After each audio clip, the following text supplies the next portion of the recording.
Now onto the big leagues.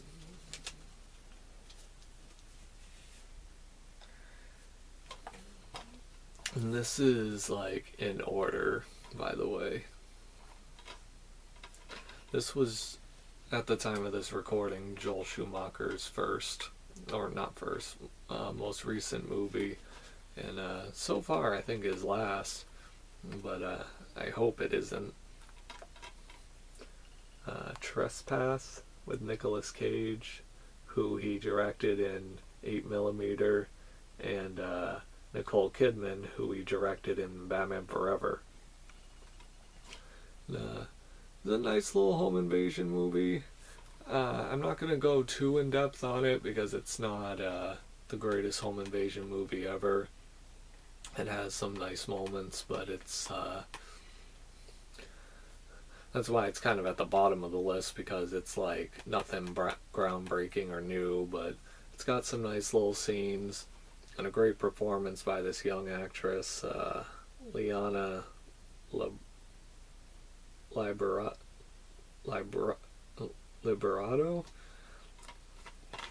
I don't know if you'll see her right there. But for a kid, she's really good.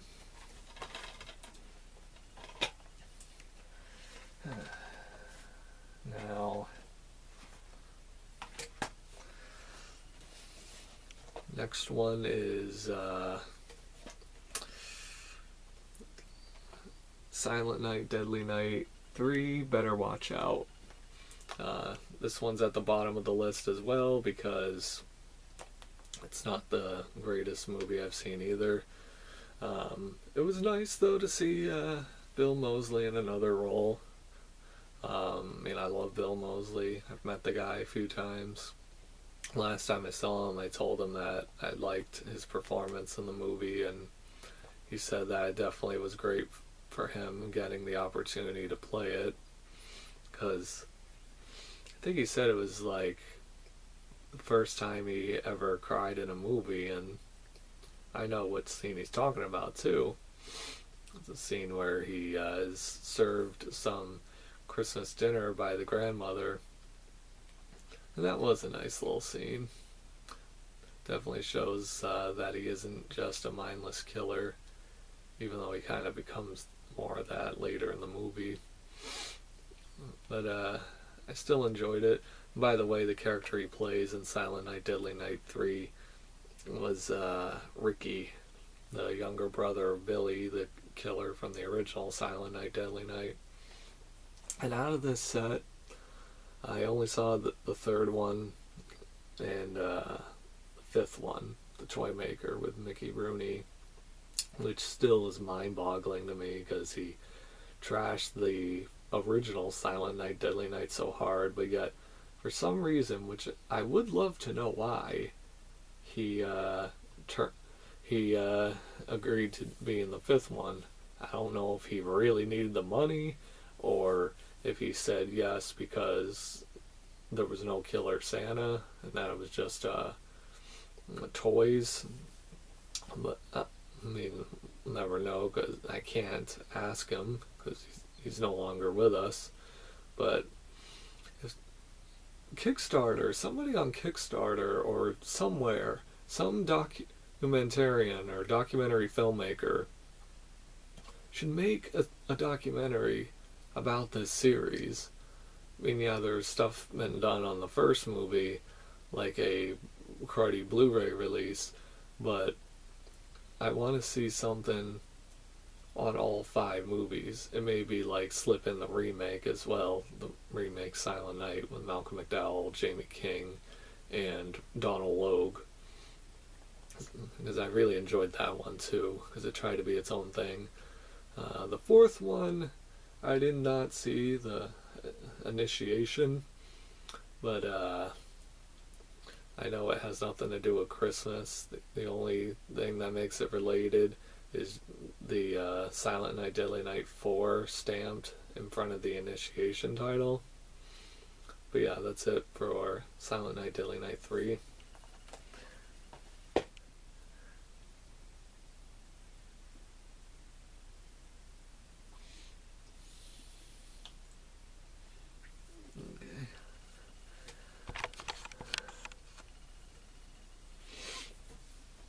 Now, the next one is a movie that I've waited years to see, especially after watching Even Scarier Movie Moments, which I love. It was a great special. I mean, that and the 100 Scariest Movie Moments.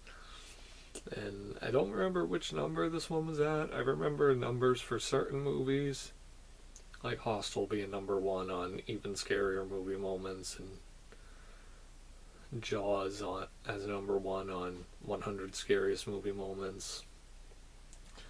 Number, I think, 99 or 98 being for Creepshow. Number 74 for Willy Wonka and the Chocolate Factory. And number, I think, 17 for the movie Freaks.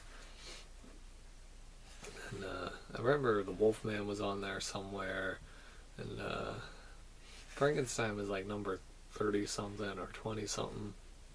I'm getting off track. It'll be a different video for a different day. So yeah, the movie is David Cronenberg's Scanners, and this is the Criterion Collection. I like that cover art. And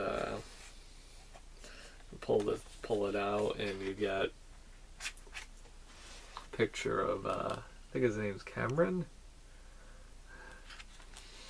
And then on the other side, see Michael, not Rosenbaum, Michael Ironside in that great finale makeup. This is the DVD and Blu-ray combo with some amazing special features. A restored 2K digital film transfer. Mental Saboteur interview with Michael Ironside, which I looked at a bit of. Same with the Ephemeral Diaries, an interview with Stephen Lack. I'm gonna have to watch those fully sometime. The excerpt from a 1981 interview with Cronenberg on the CBC's The Bob McLean Show. That was pretty funny in some parts, because I just love how David Cronenberg was. Where he's like, you grew up not being a fan of horror movies, didn't you? And he's like, yeah, I didn't really like horror movies. And I think that would definitely explain why he doesn't make them anymore today. But I would like to see him come back and do another horror movie. The documentary, though, on here that was really good was The Scanner's Way, a documentary on the film's special effects, featuring interviews with a lot of David Cronenberg's collaborators, like his cinematographer Mark Irwin, certain special effects people like Rick Baker and Chris Wallace, who was involved with some of these things. It was really good. Yeah, one of my favorite things though on here is a little booklet. I think that's kind of cool, the little touch, because the front cover is like this, then the back is like this. It's like a mirror image, like that, like the finale to that movie Mirrors with Kiefer Sutherland. Yeah, the booklet was written by Kim Newman. He's a film historian that you've seen on a lot of documentaries, especially to the classic horror movies. He kind of looks like a hippie, like he's got like the hippie hairdo, and the facial hair. And he kind of looks like a rat. One of my friends said that he looks like a mix between a hippie and a rat. And this got some wonderful artwork. Jennifer O'Neill.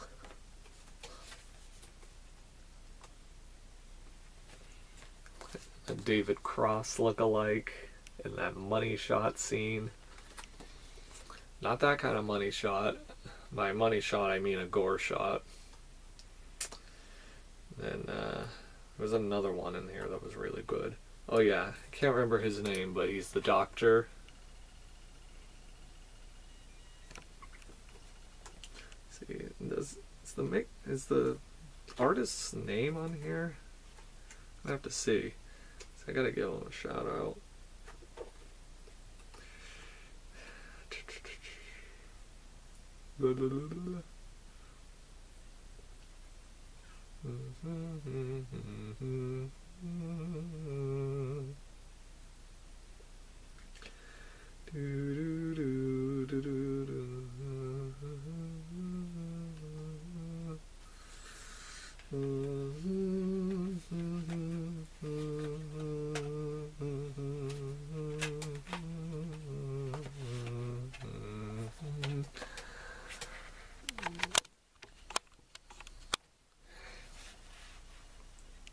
Man, I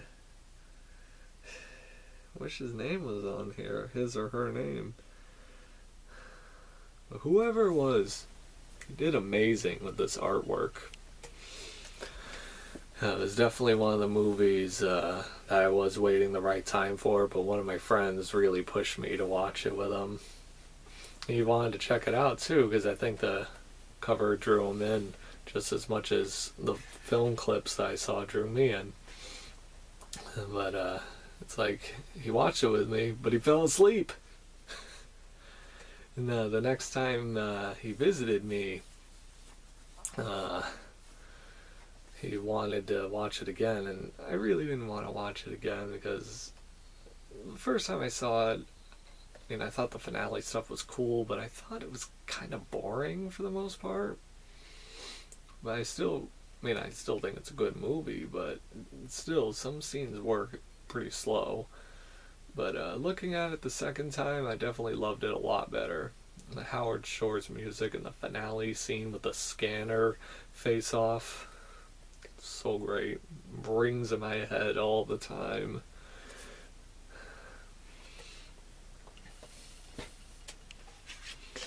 This one was a first for me. It was a Christmas special that came out 2014, and I watched this around Christmas time with my mom, and I like this little meme when it's on like Facebook and on the internet. Really cute. Grumpy Cat's worst Christmas ever. It wasn't as funny as I thought it was going to be, but I still enjoyed it for the most part. The kitty's so cute. Very pouty though. And, Aubrey Plaza, who voiced her,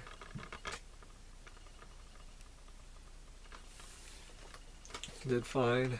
I could definitely say her voice fit the cat more than that guy Stephen Fuller does when he voices that dog on Disney's Dog with a Blog, where he sounds like a creepy middle-aged pedophile.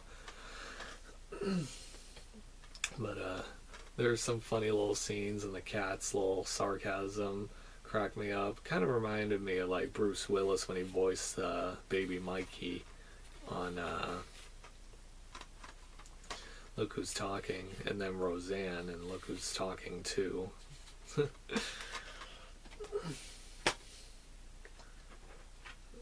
And on to the next one. It's going to be an interesting one. Okay, and the next one is a Hammer film. I'm starting to get really into these now. It's 1969. Yeah, 1969. Taste the Blood of Dracula. I have a friend who recently reviewed these on his YouTube channel, and he wasn't a fan of most of them, which is fine. It's to each their own. But this one I liked because it was kind of a more original storyline. And what it was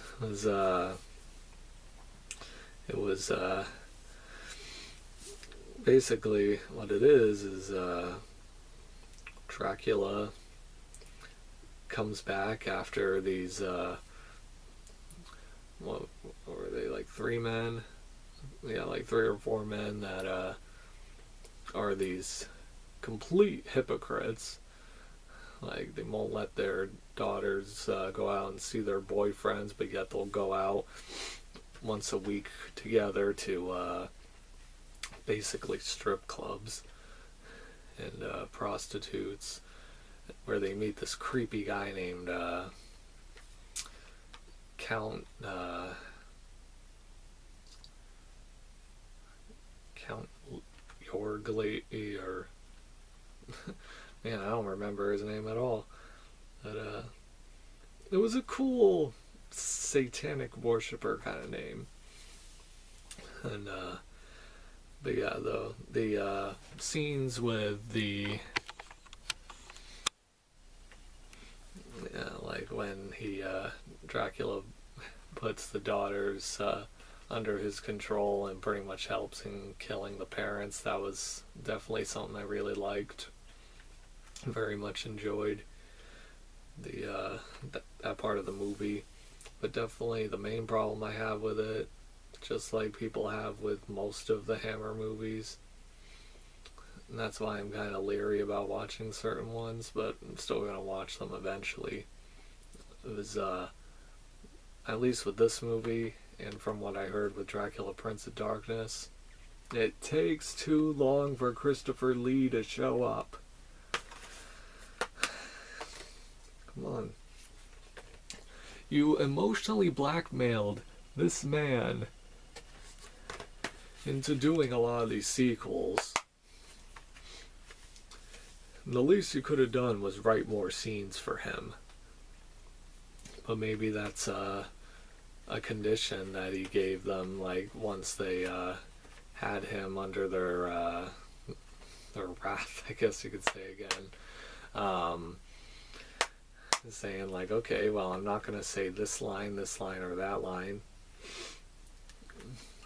And among maybe some other things, but who was it? Like Linda Hayden. You only see a side shot of her there. I'll just show you a picture of her. Right here.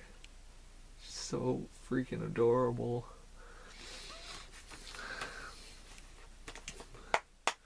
But yeah, though, I do agree, though, that this, the way that he dies in it definitely is a bit of a letdown. It's kind of pathetic. But, yeah, it happens sometimes. Hammer rushes things a bit too much with certain finales. Like Dracula is Risen from the Grave, which was the first Hammer film I ever saw. Like, looking at that again, it's kind of a rushed finale. But his death scene in that is awesome. And at least where that movie ended, Taste the Blood of Dracula left off picked it up perfectly.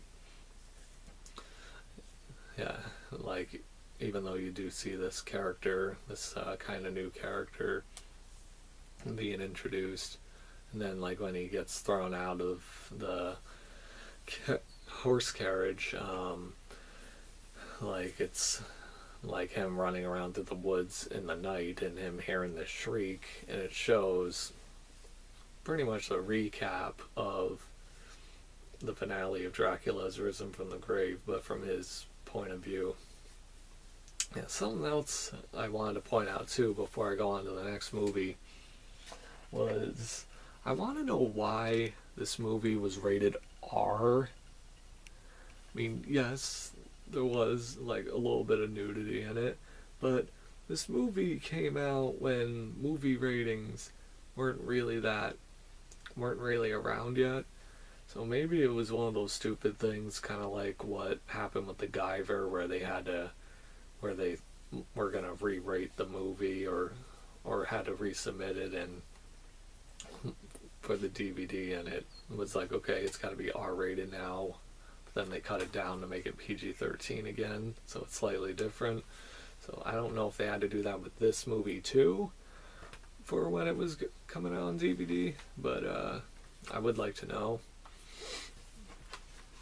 Same with Dracula's Risen from the Grave. Rated G? Really? It's not Toy Story.